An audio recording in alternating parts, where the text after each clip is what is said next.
Children of haven এটি ইরানের on of the best movie, যেটা কিনা অস্কারের জন্য নমিনেশন পেয়েছিল। আপনি যদি ব্যক্তিগত জীবনে অনেক হতাশায় ভুগে থাকেন অথবা আপনার অপ্রাপ্তির লিস্টটা যদি অনেক বেশি বড় হয়ে থাকে, তাহলে এই মুভিটি দেখুন। আপনার হতাশা কিছুটা হলেও কমে যাবে। তো চলুন মুভির মূল গল্পে যাওয়া যাক। আলী নামের ছোট্ট একটি ছেলে, সে একটি ছেঁড়া জুতো নিয়ে এসেছে মুচির কাছে সেলাই করতে। এই জুতোটি তার ছোট বোনের জুতো। এই জুতোটি এর আগেও অনেকবার সেলাই করা হয়েছে। এই ছেঁড়া জুতোটি নিয়েই মুভির মূল কাহিনী। আলী মুচিকে তার প্রাপ্য টাকা দিয়ে সেখান থেকে বের হয় আর সে কিছু রুটি কেনে বাসার জন্য। সে সেই সেলাই করা জুতোটি একটি মুদির দোকানের বাইরে রেখে সেই দোকানের ভিতরে প্রবেশ করে। সে দোকান থেকে বড় বড় আলুগুলো বাছতে শুরু করে, আর তখনই দোকানদার তাকে বলে যে এই বড় আলুগুলো তোদের জন্য না, তোদের জন্য নিচের পড়ে থাকা আলুগুলো। ছোট্ট মানুষ আলী সেই আলুগুলোই আনতে যায়, আর অন্যদিকে দেখা যায় যে ময়লা আলাও সেই সব দোকানের সামনে চলে এসেছে।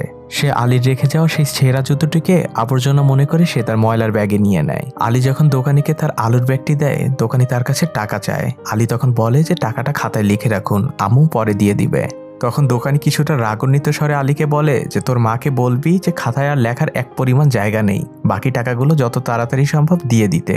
আলী মন খারাপ করে যখন দোকানের বাইরে আসে, তখন সে দেখতে পায় তার রেখে যাওয়া সেই জুতোটি আর সেখানে নেই। সে জুতোগুলো খুঁজতে থাকে আর এর ফলে সেখানে থাকা সবজিগুলো মাটিতে পড়ে যায়। তখন দোকানি বাইরে এসে তাকে খুব ধমক দেয় এবং বলে যে গরিবের বাচ্চা, তুই এসব কি করলি?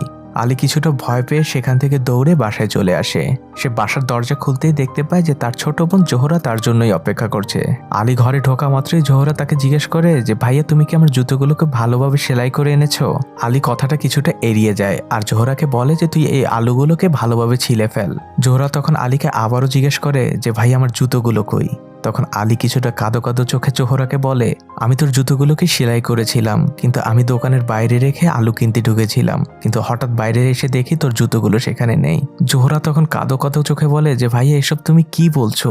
আমার ওই একটাই জুতো, আমি কাল থেকে কিভাবে স্কুলে যাব?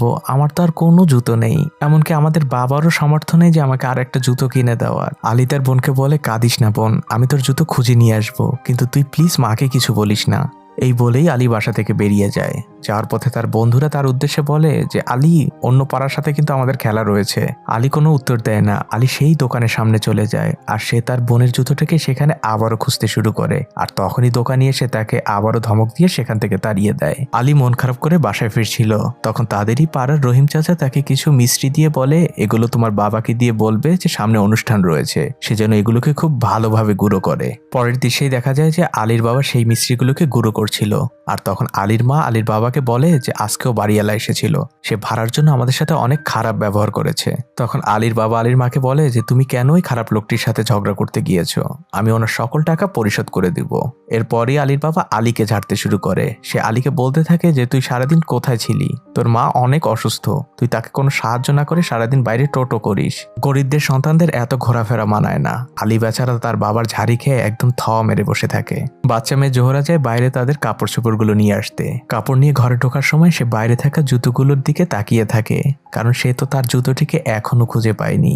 কাল কিভাবে সে স্কুলে যাবে তাও সে এখনো জানে না।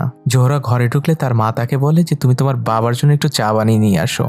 লক্ষ্মী মেয়ে জোহরা তার বাবার জন্য চা বানিয়ে নিয়ে আসে। তার বাবা চা খেয়ে বলে যে আমার মায়ের হাতের বানানো চা সব থেকে বেস্ট। জোহরার বাবা জোহরাকে বলে যে মা, তুমি কি চায়ে চিনি দাওনি? তখন জোহরা বলে যে বাবা, আমাদের বাসায় তো চিনি অনেক দিন ধরেই নেই, কিন্তু তোমার কাছে এত চিনি, তুমি আমাদের একটু চিনি দিলে তো আমরা চা খেতে পারতাম। তখন জোহরার বাবা বলে যে এগুলো মসজিদের চিনি, তারা বিশ্বাস করে আমাদের কাছে দিয়েছে। মা জোহরা, আমানতের খেয়ানত কখনো করতে নেই। এই অভাবী বাবা তার মেয়েকে যে শিক্ষাটা দিচ্ছে, তা হয়তো অনেক ধনী পরিবারও আমাদের সেই শিক্ষাটা পৌঁছে দিতে পারছে না। আপনার কি মনে হয় তাও অবশ্যই কমেন্ট করে জানাবেন। যাই হোক, ভাই বোন আলী এবং জোহরা খাতায় লিখে লিখে কথা বলতে থাকে। জোহরা লেখে যে ভাই, আমি কালকে কি পরে স্কুলে যাব? তখন আলী লিখে দেয় যে তুই কাল আমার জুতোটা পরে যাস। তখন জোহরা লেখে যে আমি কিন্তু বাবাকে বলে দেব সবকিছু। তখন আলী উত্তর দেয় যে তুই প্লিজ বাবাকে কিছু বলিস না, কারণ বাবার কাছে কোনো টাকা নেই, দেখিস না ঘর ভাড়াও দিতে পারে না। জোহরা বলে যে তাহলে আমি তোমার জুতো নিয়ে গেলে তুমি কি পরে স্কুলে যাবে? তখন আলী বলে যে তুই স্কুল থেকে আসার পরে আমি সেই জুতো পরে স্কুলে যাব। আর আলী জোহরাকে ঘুষ হিসাবে একটি পেন্সিল দেয়। পরদিন সকালবেলা জোহরা আলীর জুতোগুলোকে পরে, কিন্তু সেই জুতোগুলো তার পায়ে অনেক ঢিলে ঢালা হয়ে যাচ্ছিল। সেই জুতোগুলো পরেই স্কুলে চলে যায়, আর সে অন্যান্য বাচ্চাদের জুতোগুলোর দিকে তাকিয়ে থাকে, কারণ তার জুতোটা ছিল খুবই পুরনো এবং অনেক ছেঁড়া ফাটা। তার নিজের কাছে অনেক লজ্জা লাগছিল। আজ তাদের স্পোর্টস ডে ছিল, সবাই লাফ দিচ্ছিল আর জোহরা মনে মনে বলছিল উপরওয়ালা ভালো জানে যে কপালে কি আছে। তখনই একটি মেয়ে হঠাৎ করে লাফ দিতে যেয়ে পড়ে যায়। তখন তাদের টিচার তাদেরকে বলে যে তোমরা এর পরের দিন থেকে স্নিকার পরে আসবে, তাহলে তোমাদের লাফ দিতে সুবিধা হবে। আর এটা দেখে জোহরার মন কিছুটা খুশি হয়ে যায়, কারণ তার ভাইয়ের জুতাটা ছিল তো একটি স্নিকার। অন্যদিকে আলী তার বোনের জন্য অপেক্ষা করতে থাকে, কারণ তার স্কুলের টাইম অনেক আগেই হয়ে গিয়েছে। জোহরা স্কুল শেষে দৌড়ে বাসায় চলে আসতে থাকে আর তারা পথের মধ্যেই তাদের জুতোগুলোকে অদল বদল করে নেয়। আলী খুব দ্রুত দৌড়ে স্কুলে ঢোকে, কিন্তু তার শিক্ষক দেখে ফেলে যে আলী অনেক লেটে স্কুলে ঢুকছে। আলী স্কুল শেষে বাসায় ফিরে আসলে জোহরা তাকে জিজ্ঞেস করে, ভাইয়া তুমি কি টাইমলি স্কুলে পৌঁছাতে পেরেছিলে? আলী বলে যে না, কিছুটা দেরি হয়ে গিয়েছিল, তুই এর পরের দিন আরো একটু আগে বের হস। তখন জোহরা বলে যে ভাইয়া আমি স্কুল ছুটির সাথে সাথেই চলে এসেছি, 1 সেকেন্ডও দেরি করিনি, এর থেকে আগে বের হওয়া আমার পক্ষে সম্ভব না। আলী বলে যে তুই মাকে কিছু বলিসনি তো আবার? জোহরা বলে যে না ভাই, আমি কিছু বলিনি। জোহরা তাকে বলে যে ভাইয়া জুতোগুলো ছেলেদের আর অনেক ছেঁড়া পাটা আর নোংরা, এই জুতো পরে যেতে আমার স্কুলে অনেক লজ্জা লাগে। আসো আমরা দুজনে মিলে জুতোটাকে পরিষ্কার করি। এরপরে দুই ভাই বোন ওই জুতোটাকে খুব ভালোভাবে পরিষ্কার করতে থাকে। এত যত্ন নিয়ে তারা ওই জুতোটাকে পরিষ্কার করে দেখে মনে হচ্ছিল এই ছেঁড়া জুতোটাই তাদের কাছে লাখ টাকার বস্তু। ধোয়া শেষে আলী জুতোগুলোকে রোদে শুকাতে দেয়। পরের দিকে দেখা যায় আলীদের পরিবার সবাই মিলে একসাথে খেতে বসেছে আর আলীর বাবা বলতে থাকে যে আজ আলী এবং জোহরা অনেক কষ্ট করেছে, ওদের একটু ভালো খেতে দাও। তখনই টিভিতে একটি জুতার বিজ্ঞাপন চলছিল। জোহরার চোখ সেদিকে চলে যায়। রাতের বেলা প্রচন্ড বৃষ্টি শুরু হয়। তখন জোহরা তার ভাইকে বলে যে ভাই আমাদের জুতোগুলো বাইরে রয়ে গিয়েছে। তারা দ্রুত দৌড়ে যেয়ে সেই জুতোগুলোকে নিয়ে আসে। পরদিন জোহরা যখন স্কুলে যাচ্ছিল সে একটি জুতোর দোকানের বাইরে দাঁড়িয়ে সুন্দর সুন্দর জুতোগুলোকে দেখতে থাকে। এরপরে সে স্কুলে চলে যায়। আজ জোহরাদের স্কুলে পরীক্ষা ছিল, কিন্তু সে বারবারই ঘড়ির দিকে তাকাচ্ছিল, কারণ আলীর স্কুলের টাইম হয়ে যাচ্ছিল। জোহরা সময়ের অনেক আগেই দ্রুত অ্যান্সার করে খাতা জমা দিয়ে সেখান থেকে বেরিয়ে যায় আর সে প্রচন্ড জোরে দৌড়াতে থাকে। দৌড়তে দৌড়তে এক পর্যায়ে তার একটি জুতা খুলে ড্রেনে পড়ে যায়। জোহরা পড়ে যাওয়া জুতোটিকে উঠানোর অনেক চেষ্টা করে, কিন্তু সে কোনোভাবেই পারছিল না, তাই সে কান্না করতে থাকে। আর তখনই পাশে থাকা এক ব্যক্তি এসে তাকে সাহায্য করে আর জুতোটিকে উঠিয়ে দেয়। জোহরা মন খারাপ করে তার ভাইয়ের কাছে ফিরে আসে আর সে তার পায়ের জুতোগুলোকে খুলে দেয় আর সে পাশে চুপ করে দাঁড়িয়ে থাকে। তখন আলী তাকে জিজ্ঞেস করে, কি রে, এত লেট হলো কেন তোর আজ? তখন জোহরা কাঁদতে থাকে আর বলতে থাকে যে আমি তোমার এই পচা জুতো পরে আর স্কুলে যাব না, আমার খুব খারাপ লাগে, মানুষ আমাকে নিয়ে হাসাহাসি করে, আমি আজই বাবাকে বলবো আমাকে একটি জুতো কিনে দিতে। তখন আলী বলে যে খবরদার এই কথা তুই বাবাকে কোনোভাবেই বলিস না, বাবার কাছে একটা টাকাও নেই, তুই বললে বাবা ধার করে তোকে কিনে দিবে। এরপরে আলী দৌড়ে তার স্কুলে চলে যায়। আলীর শিক্ষক আলীকে আটকায় আর বলে যে তোমার আজ এত লেট হলো কেন? আলী তখন বলে যে আমার বাসা অনেক দূরে তাই লেট হয়েছে। তখন শিক্ষক তাকে বলে যে তোমার পায়ের জুতোগুলো কেন ভেজা? তখন আলী বলে যে স্যার আমি ড্রেনে পড়ে গিয়েছিলাম। শিক্ষক বলে যে তাহলে তোমার প্যান্ট কেন ভেজেনি? আর শিক্ষক আলীর পকেট থেকে মোজা বের করে বলে যে তোমার শুধু কি জুতো ভিজেছে, মোজাটা ভেজেনি? যাই হোক, শিক্ষক তাকে ছেড়ে দেয়। আলী ক্লাসে চলে যায়। আজ আলীদের স্কুলের রেজাল্ট দেয় আর এতে আলী অনেক ভালো ফলাফল করে। আলী বাসায় ফেরার পথে তার বোন জোহরাকে একটি কলম দেয় আর তাকে বলে যে জানিস আমি আজকে অনেক ভালো রেজাল্ট করেছি, তাই টিচার আমাকে এই কলমটি গিফট করেছে, তাই আমি এটি তোকে দিলাম। জোহরা আলীকে বলে যে ভাইয়া আমি কিন্তু মাকে কিছুই বলিনি। পরদিন যখন জোহরা স্কুলে যায় তখন পিটি করার সময় সে অন্যদের জুতোগুলোকে খেয়াল করতে থাকে আর সে নিজের জুতোগুলোর দিকে তাকিয়ে অনেক কষ্ট পায়। আর তখনই হঠাৎ সে তার হারানো জুতোগুলোকে অন্য একটি মেয়ের পায়ে দেখতে পায়। সব স্টুডেন্টরা ক্লাসে ঢুকে যাওয়ার পর জোহরা লক্ষ্য করতে থাকে যে ওই মেয়েটা কোথায় যায়। জোহরা মেয়েটার পাশে যেয়ে চুপচাপ দাঁড়িয়ে থাকে, কিন্তু তাকে সে কিছুই বলে না। স্কুল ছুটি শেষে জোহরা ফলো করতে করতে সেই মেয়েটার বাড়ি পর্যন্ত পৌঁছে যায়। অন্যদিকে আলীর আজও অনেক দেরি হয়ে যায় স্কুলে যেতে। আজ তাদের প্রধান শিক্ষক আর তাকে স্কুলে ঢুকতে দেয় না, তাকে বের করে দেয়। আর তখনই আলীর ক্লাস টিচার আসে। আলীর ক্লাস টিচার প্রধান শিক্ষকের কাছে রিকোয়েস্ট করতে থাকে যে আলী খুব ভালো ছেলে এবং খুব ভালো স্টুডেন্ট, আজকের মতো ওকে মাফ করে দিন। আর এরপরে আলীকে স্কুলে ঢুকতে দেওয়া হয়। স্কুল শেষে আলী এবং তার বোন জোহরা চলে যায় সেই মেয়েটির বাসায় যার পায়ে জোহরাই তার হারিয়ে যাওয়া জুতোটিকে দেখেছিল। তারা দুজন যখন ওই মেয়েটির বাসার সামনে যায় তখন তারা দেখতে পায় যে ওই মেয়েটির বাবা আসলে একজন অন্ধ মানুষ। তাই দুই ভাই বোন কিছু না বলেই সেখান থেকে বাসায় ফিরে আসে চুপচাপ, কারণ তারা মনে করছিল যে ওই মেয়েটির ওই জুতোটির প্রয়োজন তাদের থেকেও অনেক বেশি। ওই দিন রাতে আলীদের মসজিদে সেই অনুষ্ঠান হচ্ছিল। আলী তার বাবার কাজে সাহায্য করছিল। আলীর বাবার এক বন্ধু আলীর বাবাকে বলে যে আমি আর শহরে যেয়ে মালির কাজ করব না, তুমি চাইলে আমার যন্ত্রপাতিগুলোকে নিয়ে তুমি শহরে যেয়ে এই কাজ করতে পারো। আলীর বাবা জিনিসগুলো নিয়ে নেয় আর বাসায় ফিরে আলীর মাকে বলে যে কাল আমি শহরে যাব, দেখি কোনো মালির কাজ পাওয়া যায় কিনা, যার ফলে কিছু টাকাও হয়তো ইনকাম হবে আমাদের। পরদিন সকালে আলীর বাবা আলীকে নিয়ে সাইকেলে করে শহরের উদ্দেশ্যে রওনা হয়। তারা বাড়ি বাড়ি গিয়ে কলিং বেল টিপে বলতে থাকে যে কারো মালি লাগবে কিনা, কিন্তু সবাই তাদেরকে ফিরিয়ে দেয়। ক্লান্ত হয়ে তারা রাস্তার পাশে বসে থাকে। তখন আলী একটু পানি খাওয়ার জন্য একটি বাসার সামনে যায়, আর তখন স্পিকারে একটি বাচ্চার কণ্ঠ ফিরে আসে যে তোমাদের কি চাই। আলী তখন খুব সুন্দরভাবে বুঝিয়ে বলে যে আমরা হলাম মালি, আমরা বাগান পরিষ্কার করি, তোমাদের কি কারো বাগান পরিষ্কার করার জন্য আমাদের লাগবে? বাচ্চা মেয়েটি তখন বলে যে এ সকল বিষয় আমার দাদু জানে, আর সে এখন ঘুমোচ্ছে। তখন আলী এবং তার ক্লান্ত বাবা বাসার দিকে ফিরতে শুরু করে, আর তখনই পিছন থেকে তাদেরকে ডাক দেয় সেই বাচ্চা মেয়েটি এবং তার দাদু। তারা বাগান পরিষ্কার করার কাজটি পেয়ে যায়। আলীর বাবা খুব সুন্দর করে বাগানটিকে পরিষ্কার করে, আর আলী সেই বাচ্চাটির সাথে খেলতে থাকে। কাজ শেষে আলীর বাবা খুব ভালো একটি টাকা পায়। বাবা ছেলে খুব খুশি মনে বাড়ি ফিরতে থাকে, আর তারা চিন্তা করতে থাকে তারা এই এতগুলো টাকা দিয়ে কি করবে। কিন্তু গরিব মানুষদের ভাগ্য যা হয় আর কি, তাদের সাইকেলটি ব্রেক ফেল করে তারা দুজন পড়ে যায় এবং তারা খুব ভালোভাবেই আহত হয়, আর তাদের সকল টাকা তাদের নিজেদের চিকিৎসার পিছনেই চলে যায়। পরদিন জোহরা যখন স্কুল থেকে ফিরছিল তখন তার ভাইয়ের দেওয়া কলমটি পড়ে যায়, আর সেই কলমটি খুঁজে পায় সেই মেয়েটি যে জোহরার জুতোগুলোকে নিয়েছিল। সে জোহরাকে পিছন থেকে অনেক জোরে ডাকে, কিন্তু জোহরা শুনতে পায় না। অন্যদিকে আলীদের স্কুলে দৌড় প্রতিযোগিতার আয়োজন করা হয়, কিন্তু সেখানে বলা হয় যে দৌড়ে অংশগ্রহণ করতে হলে অবশ্যই ভালো জুতো লাগবে, যেটা কিনা আলীর ছিল না, যার ফলে তার দৌড় প্রতিযোগিতায় অংশগ্রহণ করা হচ্ছে না। পরদিন আলীর বোন জোহরা স্কুলে গেলে সেই মেয়েটি জোহরার কাছে তার কলমটি ফিরিয়ে দিতে আসে। তখন জোহরা লক্ষ্য করে সেই মেয়েটির পরনে নতুন একটি জুতো। জোহরা তখন তাকে জিজ্ঞেস করে যে তোমার আগের জুতোটি কি করেছো? সেই মেয়েটি বলে যে আমার আগের জুতোটি অনেক পুরনো হয়ে গিয়েছিল, ছিঁড়ে গিয়েছিল, তাই ফেলে দিয়েছি, আর আমার বাবা আমাকে নতুন একটি জুতো কিনে দিয়েছে।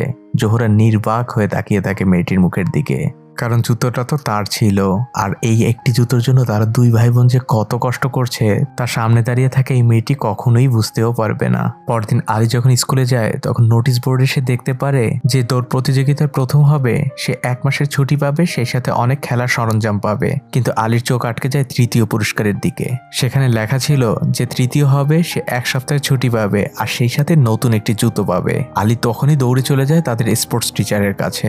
আলী যে তার টিচারকে অনেক করতে থাকে যে স্যার প্লিজ আমাকে একটু দৌড়ের সুযোগ দিন, আমি অনেক ভালো দৌড়তে পারি, কিন্তু তার টিচার কোনোভাবেই রাজি হয় না। আলী তখন কাঁদতে থাকে আর বলতে থাকে স্যার আমার তৃতীয় পুরস্কারটা খুব দরকার, আমার ছোট বোনের একটি জুতোর খুব প্রয়োজন। আলীকে কাঁদতে থেকে টিচারের মন কিছুটা গলে যায়। টিচার আলীকে বলে যে তার আগে আমি তোমার পরীক্ষা নেব যে তুমি কেমন দৌড়তে পারো।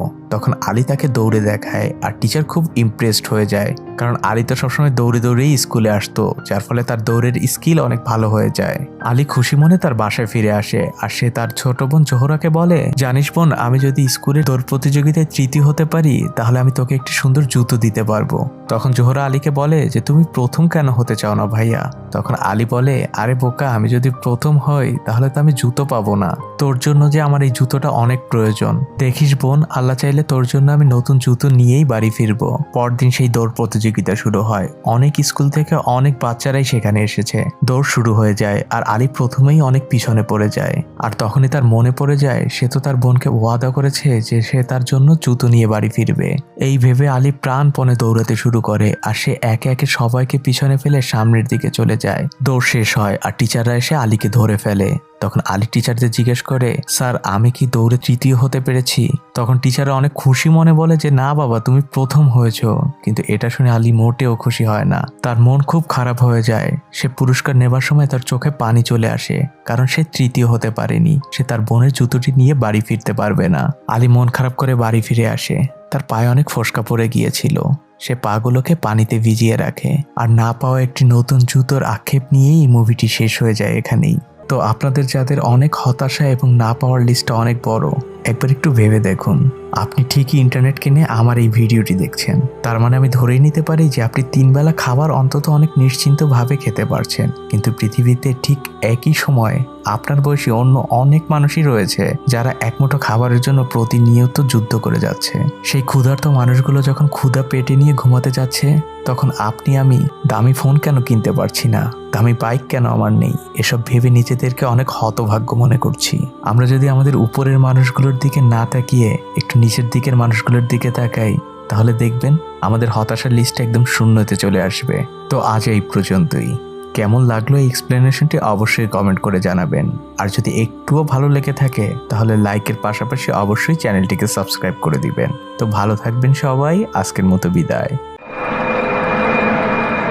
আপনি যদি জিন বা তাবিজ কবজের সমস্যায় ভুগে থাকেন, তাহলে এমন একজন অভিজ্ঞ রাকিকে দেখাতে পারেন, যিনি সুদীর্ঘ কর্মজীবনে শাইখুল হাদিস আল্লামা আজিজুল হক রহমতুল্লাহি আলাইহির পরিবার, নানুপুরের পীর সাহেবের পরিবার, কিশোরগঞ্জের আনোয়ার শাহ রহমতুল্লাহি আলাইহির পরিবারকে চিকিৎসা দিয়েছেন।